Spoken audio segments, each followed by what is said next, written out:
It's interesting you say that. JPAC perhaps more, but AIPAC less and less. Okay. This performance by California Governor Gavin Newsom is a study in narcissistic manipulation. This is a segment from the Higher Learning podcast, and I listened to the entire episode today. When asked about taking money from AIPAC, Governor Newsom responds by saying the word interesting close to 10 times in what looks to me as an attempt to make the interviewer feel dumb for bringing up AIPAC and even asking the question. And he goes on to talk about AIPAC in a manner which minimizes their role in politics, which we all know is bullshit, by claiming that he doesn't deal with them. I am all for podcast hosts asking their guests about AIPAC, ending military aid to Israel, whether they believe what Israel has done in Gaza is a genocide or not. And I absolutely love how uncomfortable it made Governor Gavin Newsom. He was not prepared to answer that question. Governor Newsom's whole political apparatus is supported by Zionists.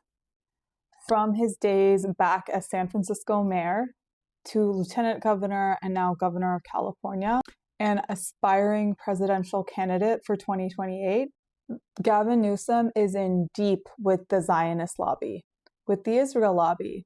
And even if he's not willing to admit that he is surrounded by people who are members of AIPAC, his record is clear. I mean, this is the man, the governor of California, flew to Israel in October of 2023, following the October 7th attacks.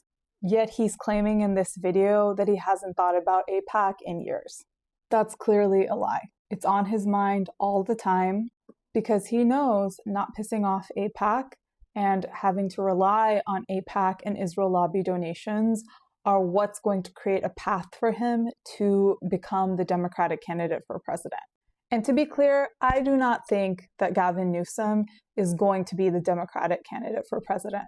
Our politics have changed so much, and the electorate is so pissed off at establishment candidates that I actually don't think that Gavin Newsom has a chance at this point when it comes to 2028. However, Gavin Newsom did mention JPAC. JPAC is the Jewish Public Affairs Committee of California. JPAC is part of the California Israel lobby. And JPAC's only legislative priority in the legislative session that just closed was AB 715, which the ACLU came out against because it censors free speech in schools. And guess who signed that dangerous bill into law last week on October 7th?